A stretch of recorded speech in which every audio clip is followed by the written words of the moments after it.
You can support this podcast at patreon.com/partnersincrimemedia. This week's Law & Order Marathon winner is Will Brackett of Raleigh, North Carolina. I couldn't say Will. Will will receive a marathon decal showing he watched 26.2 hours of his favorite crime show. To be next week's winner, sign up at lawandorderpodcast.com. I'm Kevin Flynn with Rebecca Lavoie and Jason Alme, and these are their stories. You think you know who did it, but you don't know who did it. Law and order, law and order, law and order. It's no ordinary police procedural, baby. It's the FNOG of police procedurals, baby. Law and order, law and order, law and order, law and order. These are their stories, these are their stories. Welcome to These Are Their Stories, the podcast about network TV's most enduring crime franchise and the real-life cases that inspired their shows.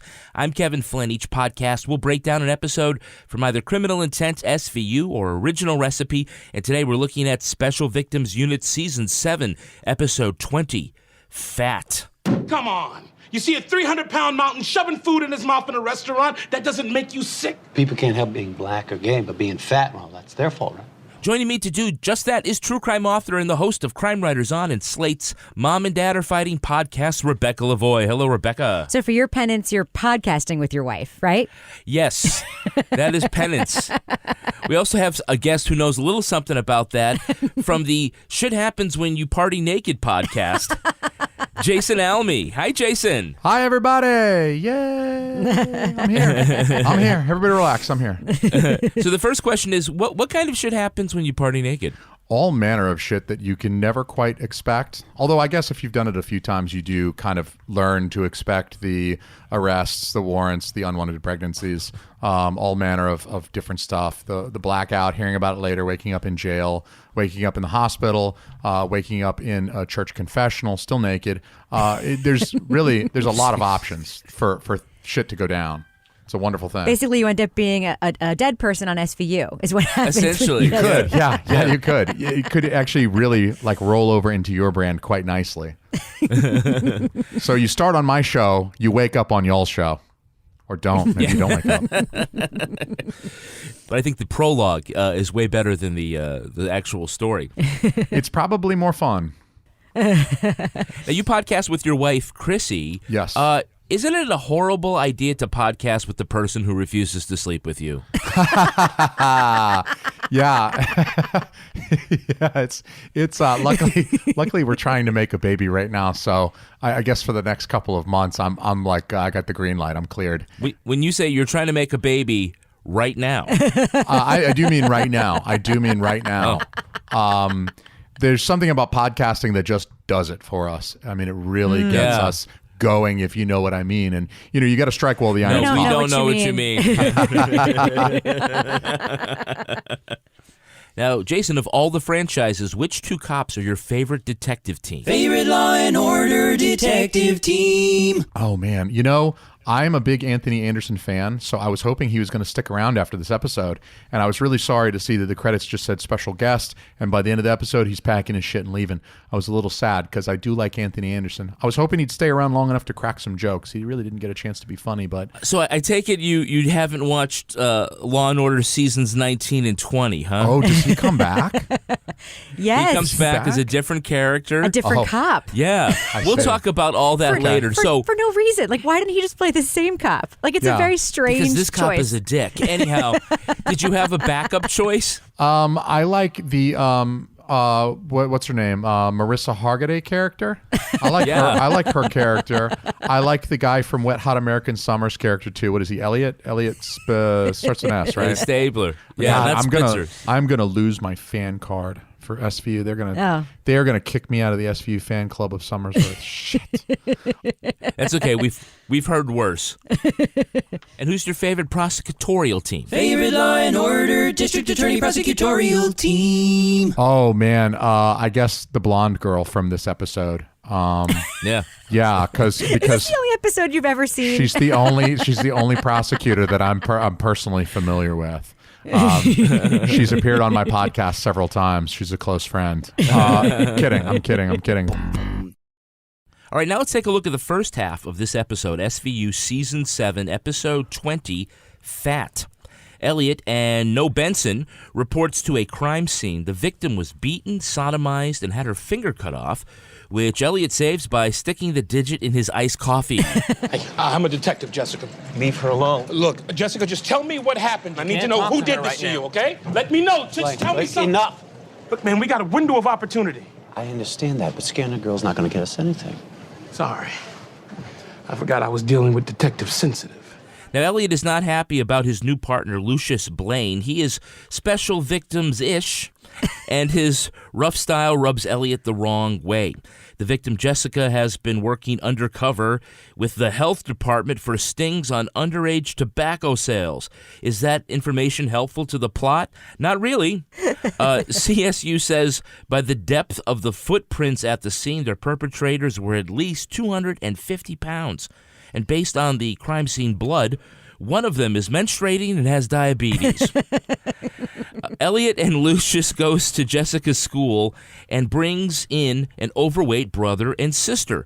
When Elliot objects to Lucius's unconstitutional interrogation techniques, they get into a fist fight.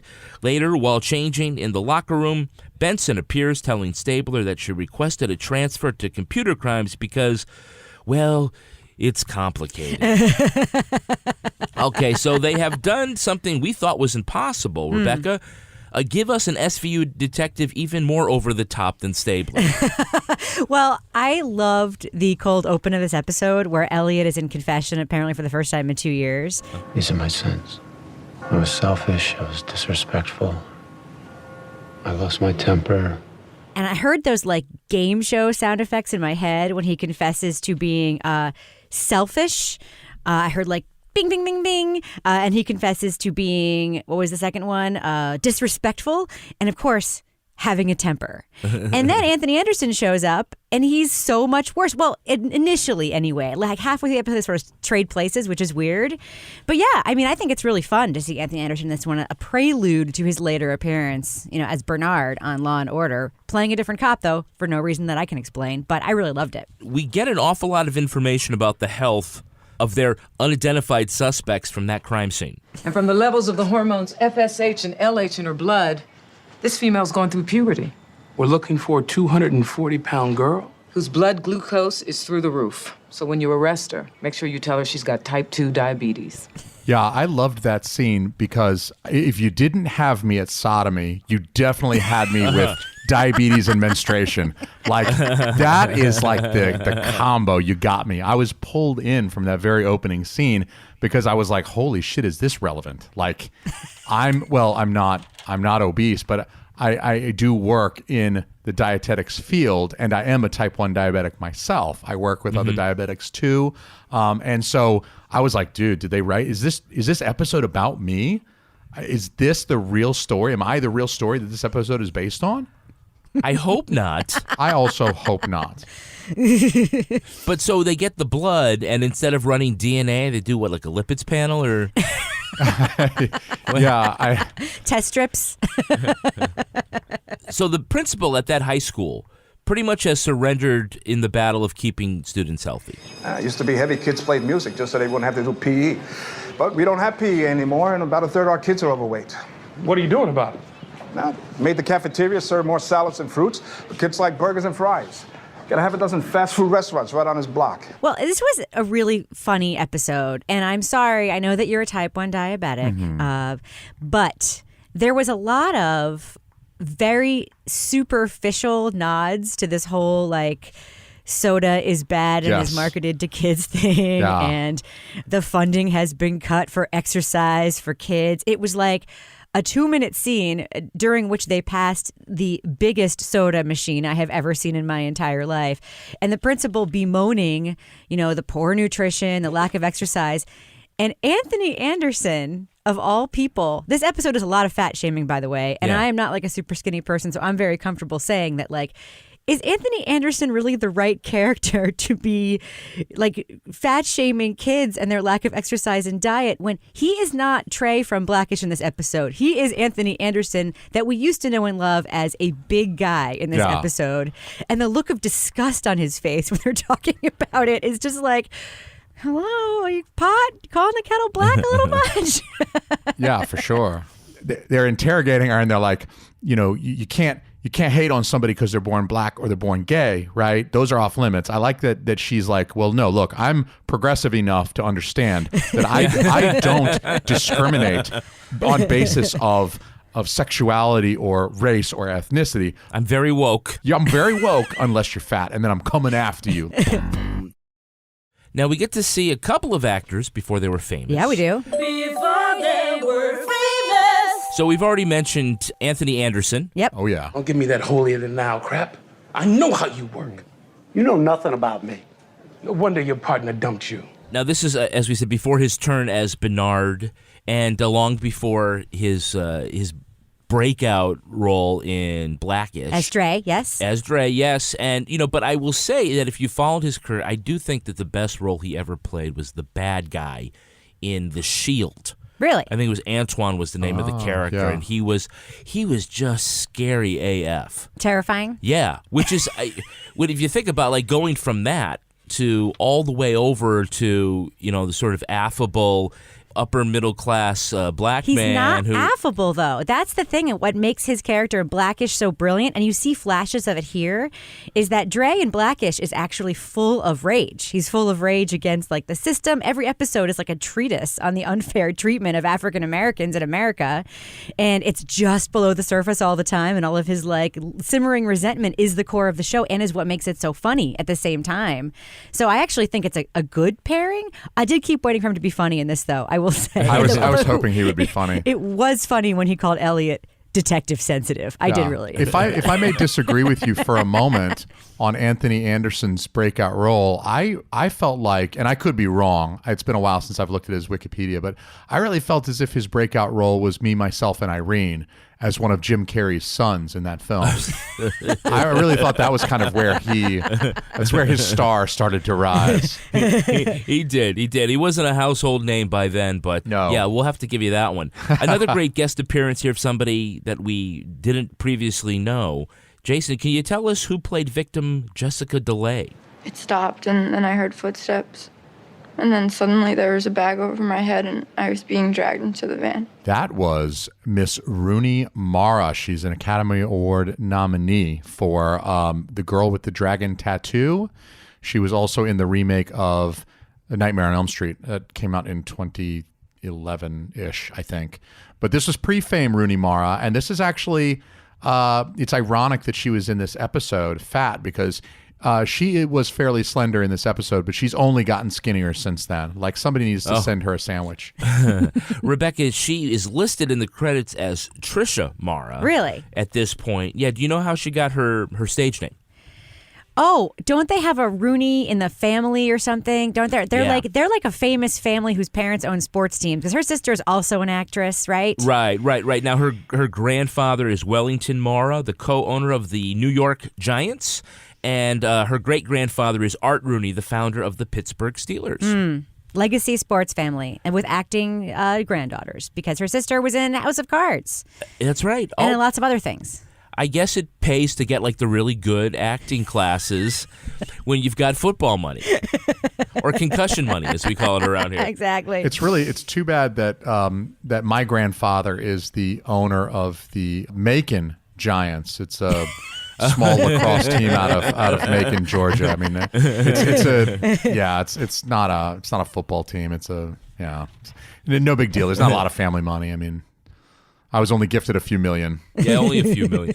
We do have a Hey, It's That Guy. Hey, it's that guy. Can you name the actor who played Rudy Bixton? I can. The name of the actor? I actually know the name of the actor because I've looked him up before, because I always used to call him Minnie Forrest Whitaker, which I know is not fair. Next thing I know, I got these two devils kicking, beating on me, cursing and shouting. I'm fat scum. I gotta get my fat ass out of their park. His name is Omar Miller, I think is his name. Yeah, Omar Benson Miller. Yes, and we know him from Ballers. Yeah, he plays Charles. Yes. The affable Charles. Very affable Charles of Ballers. But he's been in tons of stuff, and he is an awesome actor, and he's awesome in this show. Yeah. And lastly, we have a Hey, It's That Girl. Hey, it's that girl. Can you name the actress who plays defense attorney Serena Waldron? Oh, I don't, regrettably, but if any of her work is available online, like maybe some of these adult websites, I'd be happy to Google her name. If any of her work's available online, I will familiarize myself. Rebecca, who is it? I recognized her before she even turned around and we saw her face because she has that incomparable and like totally standout voice. How much do you weigh, Rudy? 320 pounds. Have you always been that heavy? That is Natalie Cole, singer Natalie Cole, daughter of Nat King Cole, and duettist in the remake of that creepy version of Unforgettable. Yes. I'm going to sing with my dead father on tape. Yeah, so on that list, I guess I saved the best for last. That wasn't Natalie Cole. Wasn't it? No, that was Vanessa Williams. Son of a bitch! So Benson and Stabler are essentially on a break. Why didn't you tell me? Elliot, we've been partners for 7 years, longer than anybody else here. We needed a change. I'm sorry. I should have talked to you. It's just too complicated. Thanks for dropping by. Now, we know it's because Mariska is actually going to go on maternity leave very soon, but here's the story reason. In the previous episode, Olivia got hurt, and Elliot went to aid her instead of chasing the suspect. And then later on, while he was being held hostage, she couldn't bring herself to fire her gun because of his safety, and they kind of realized they're too close. They can't do their job because they're more concerned about each other's safety and well-being than making the arrests and doing the things. And I think there was a kid who died because of this. That was the Lou Diamond Phillips episode, wasn't it? I remember that one now. I was watching this. Watching them out of order is weird because I'm like, I can't quite remember what happened, but it's complicated. That was supposed to be a nod to like the viewers thinking that they wanted to sleep together, right? I think so. Because they use all that language. Like Anthony Anderson says to him, no wonder your partner dumped you, which sounds like a breakup, but that's not what happened. Right. And Elliot's not with his wife right now, so the timing is perfect. And by the way, Olivia's just in the next fucking building. Like, what is the problem? He sees her like 18 times in this episode. She just wanders over. Yeah. She's not dead. Now, Jason, I have to say, we have never seen Benson use a computer ever. And now she is in computer crimes and an expert. Well, I mean, she seems like a very capable woman. I'm sure she was able to pick it right up. It also seems super fucking easy. Let's be real. Like, she's literally just Googling shit. It's like, I felt like I could be a computer crimes cop watching this. She's like, I found this website, and now I'm looking at the message boards. I'm like, oh, good for you. Good for you. She didn't even go on about how she had to sift through mountains of inappropriate porn or anything like that. Like, oh, yes. God. I had to sift through thousands of dick pics, but I found the evidence that we needed. Despite like dumping her partner, she solves his case for him, right? I mean, she comes in with the evidence that he needs. She cracks it. Just with a neck up, too. Whenever you see the bottom half of her body, and she does awesome. Yes. Now let's look at the second half of the episode. The detectives go to the home of the Bixtons to look for evidence of the assault. They find a mini baseball bat with traces of blood on it. They also get to meet the siblings' older brother, Rudy, who looks worse for the wear. Where were your brother and sister Tuesday afternoon? They came home after school. They were here. Some bruises you got on you, Rudy. What happened to you? You get in a fight? I fell down some stairs. Hurt my leg. Hurt your hand, too? Broke a couple bones. The brother and sister admit they beat up Lindsay because she and her friend Tommy beat up Rudy, leaving him so messed up that he lost 3 fingers. Thanks, Obama. Rudy admits he did get jumped and a camera flash went off in the middle of it. But how can they put Jessica at the scene of the attack? Enter new computer whiz Olivia Benson. She discovers they uploaded a photo of the attack to a fat-shaming website. The detectives bring Jessica and Tommy in, but they can't hold him. Then, something that never happened before and will never happen again, Rudy pulls out a gun and blows away Tommy in the middle of the police station. Hell yeah. His defense at trial seems to be a public service announcement about fast food in the inner city and statistics about diabetes. Olivia provides one more piece of evidence. Stabler and Lucius confront Jessica with old photos of herself as a fat girl. her motivation for attacking obese people. She says she's sorry. She's really sorry. Meantime, Rudy is convicted in Tommy's murder, but he's already been rushed to the hospital in kidney failure, sure to die from health reasons long before he's going to jail. All right, so this second half starts off with Cragen really letting Stabler have it in the classic, "You're an out-of-control cop" speech. Actually, I believe what he says is, "You're a good cop, but ... and you will go out there and continue working with this guy when you clearly hate each other." You know why I put Blaine with you? Because you started drinking again?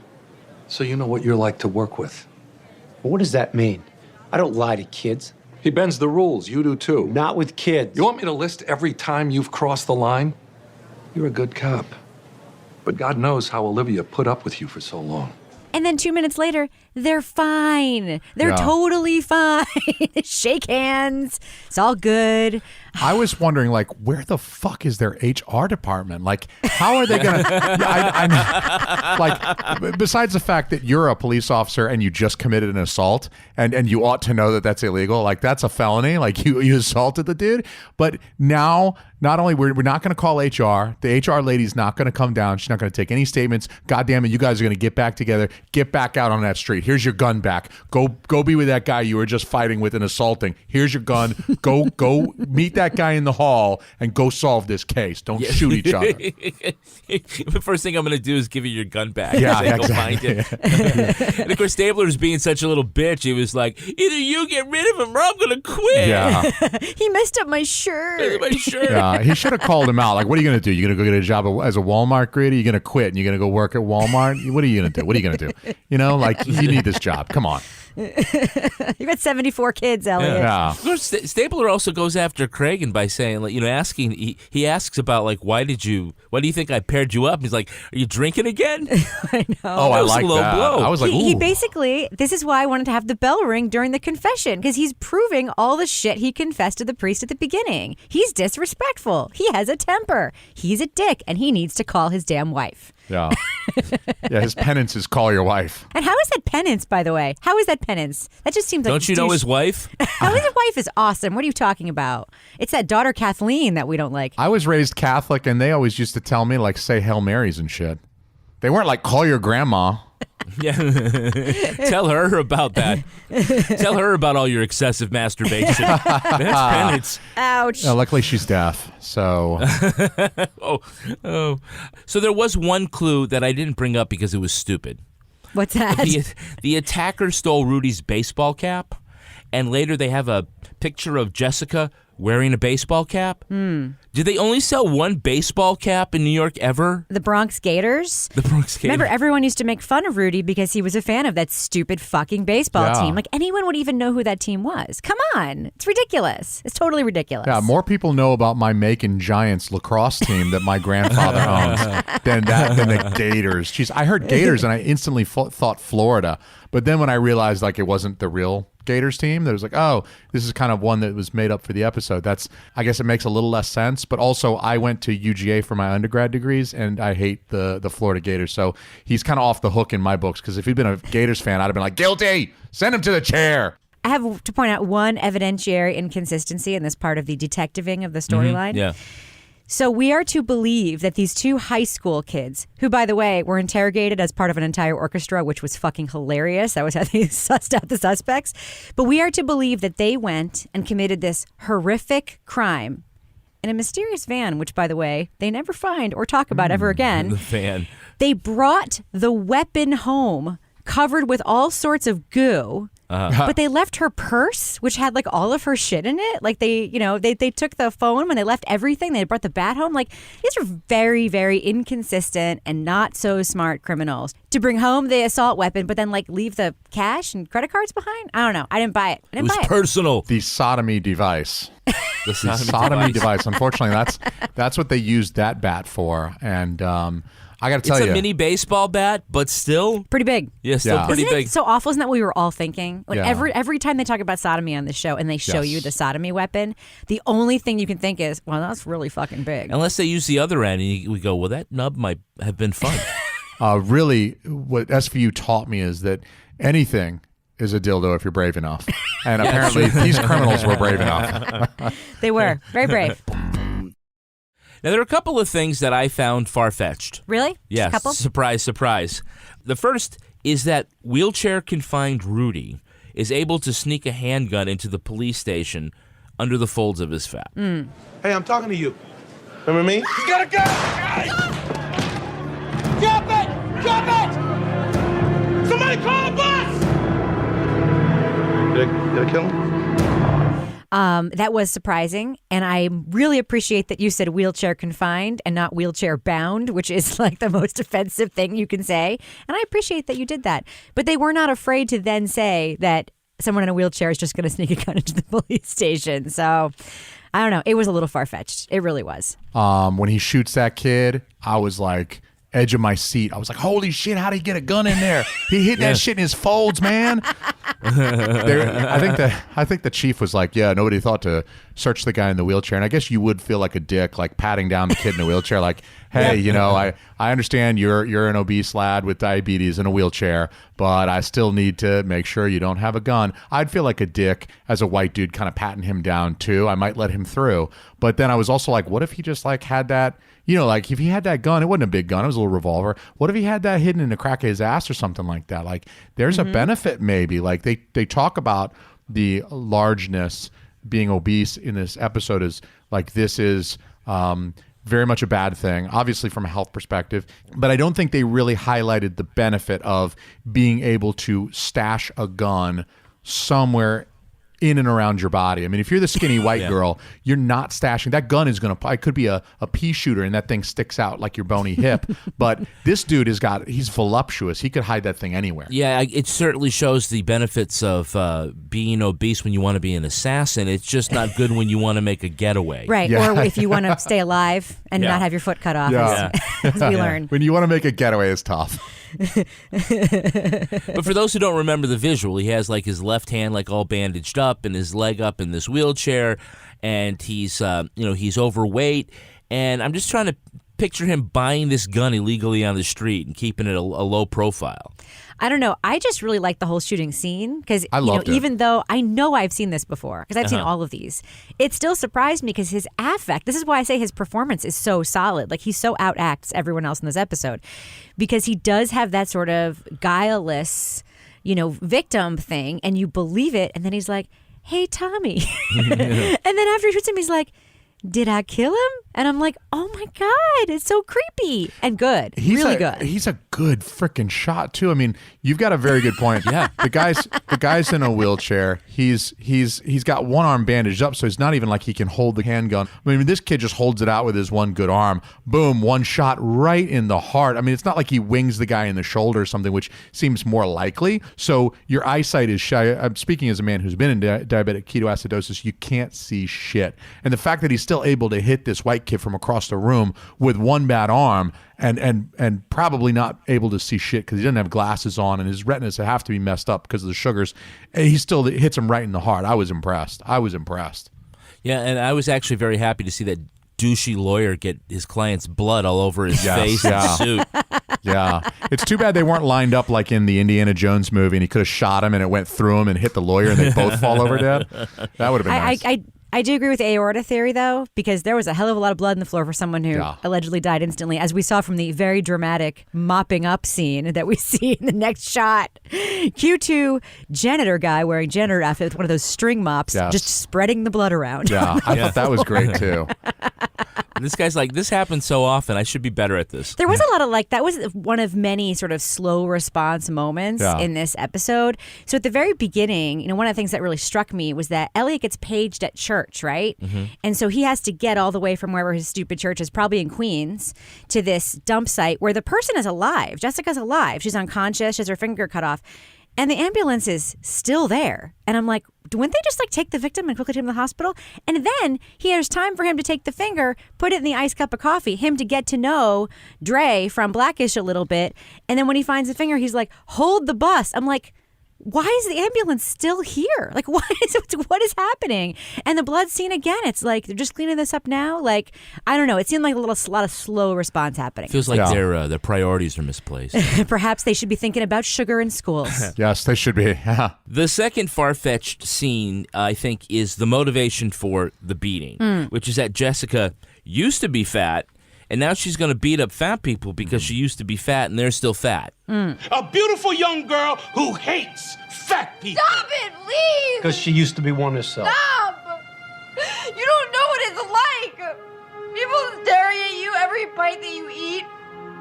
The jokes. Is that why you attacked him? Tommy started it. Yeah, but you joined in. Yes.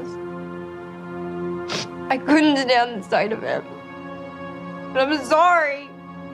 I'm really sorry. And because compassion is not a thing, empathy, when you've actually been in that same situation as someone before, you know exactly how it feels. That actually makes you more likely to viciously attack people who you can directly empathize with. Yes. Yeah, I found that very believable. I found something else about that more unbelievable. What's that? That the hate website, that the drop-down tab menus were labeled... This is scratchyouritch.com. Choose your topic. Fags, spics, dykes, coons, fatzos. They're a special favorite. I don't believe a young person would even know what half of those insults meant. I really don't. I know they can't use certain words and say them out loud in the scripts. Yeah. Those were still pretty bad. They were bad, but they were also like a little bit 1950s in some respects. Yeah. And on the internet, you can just say the words. You can if you chose to. Yeah, I think somebody let my grandpa on the internet. Somebody gave my grandpa, I think my uncle gave my grandpa a laptop with an internet connection one year for Christmas. And so that's how all of that got online. I have to apologize on behalf of my grandpa.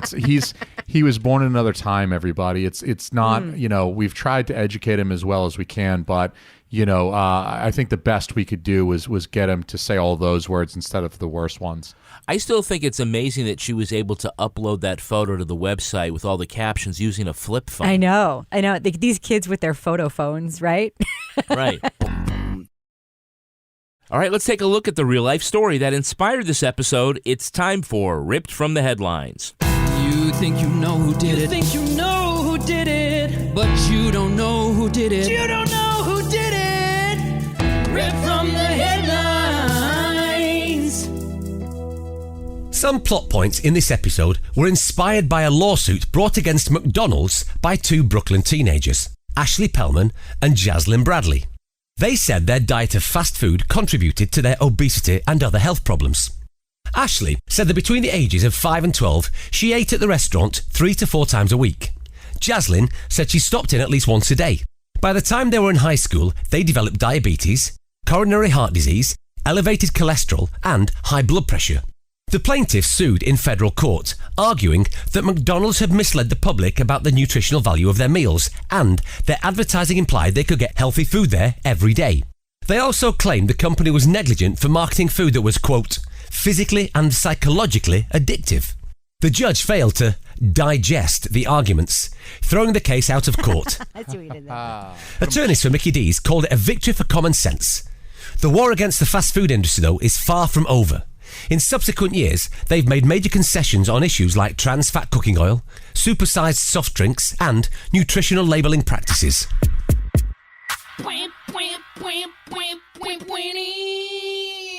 Okay, now part of the argument is that these consumers were tricked into believing they could eat at McDonald's every day because their slogan was McDonald's every day.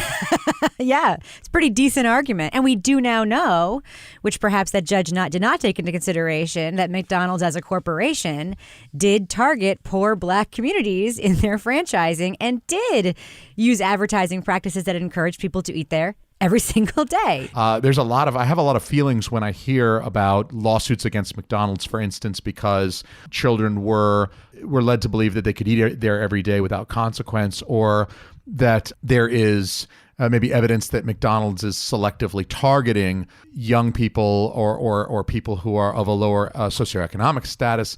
There's even the implication in this episode that perhaps the education system, the public education system, is failing these kids because they're not offering healthy alternatives, and they're probably not offering a lot of nutrition education in the schools, and they're definitely not offering PE. The principal pretty much says that. They don't play sports. We don't have the money for it. That is kind of part of the problem that people say the food is cheap. Yep. And it's appealing to people who have limited means. And also that the restaurants say, we do offer salads and other healthier options, but people aren't buying them. Right. Yes.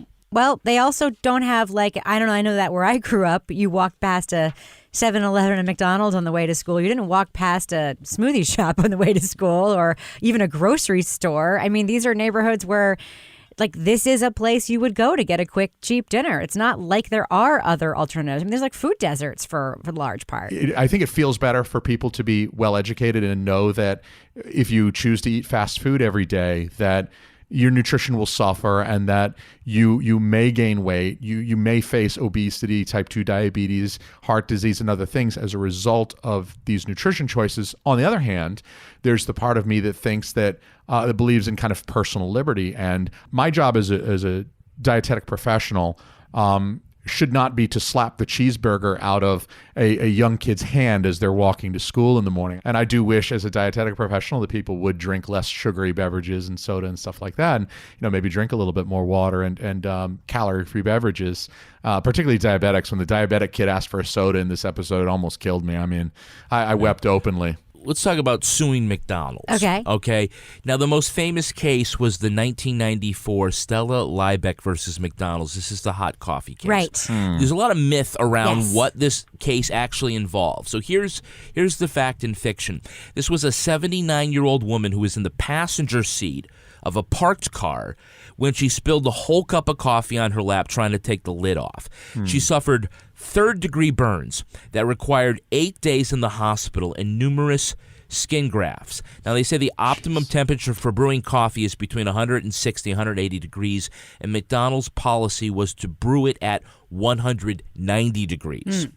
Now, given all these facts, can we say this is a frivolous lawsuit? It was not a frivolous lawsuit. And also, I know that one of the myths is that it was a huge, huge award in that case, right? Right. And people think that she sued for that, but that was actually what the jury awarded, not what she sued for. She was suing for like a reasonable damages amount. Yeah, like her medical experience. And then the jury was the one who came with like the $90 million judgment or whatever.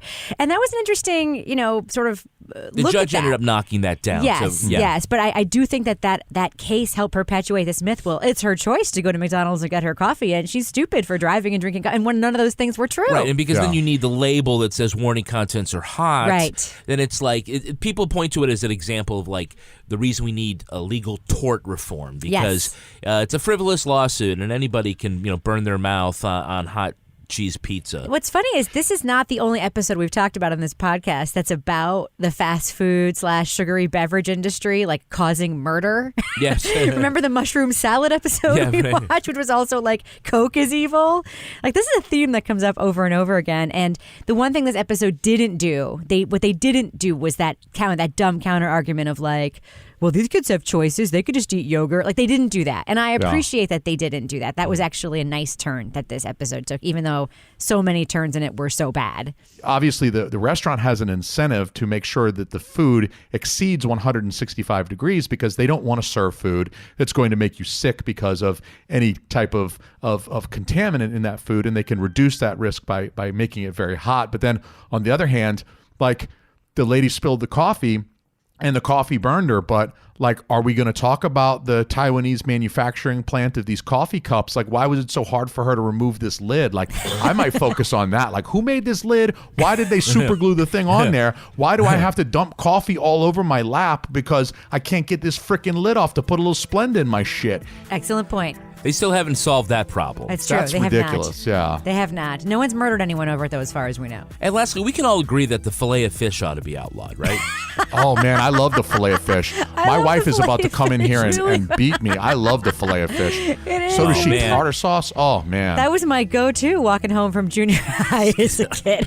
Hey, I was raised Catholic, man. We had to eat fish on Fridays, dude. That filet of fish saved my ass many a time. Love that. Love the milkshake that has no milk in it. Love all of it. Oh, my God. I can't help it. Hey, that's going to do it for us. We want to thank our guest, Jason Alme. Jason, where can our listeners follow you online? So you can go to teamalme.com to find links to our podcast in Apple Podcasts, Google Podcasts, Stitcher, many of the other podcatchers like Podbean and SoundCloud and stuff. So you can search for us on any of those. Shit happens when you party naked.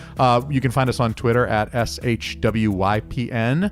So you can hit us on Twitter and send me messages and hit us up. And we're also on Instagram at Party Naked Podcast. So you can catch me on all the socials, and you can find our episodes on pretty much all the podcatchers. And Rebecca Lavoie, how can our listeners follow you? You can find me on Crime Writers On, of course, and on Twitter and Instagram at Reb Lavoie. And you can track me on Twitter at Kevin P. Flynn. You can also tweet to us at Law & Order Pod or follow us on Instagram at These Are Their Stories Podcast.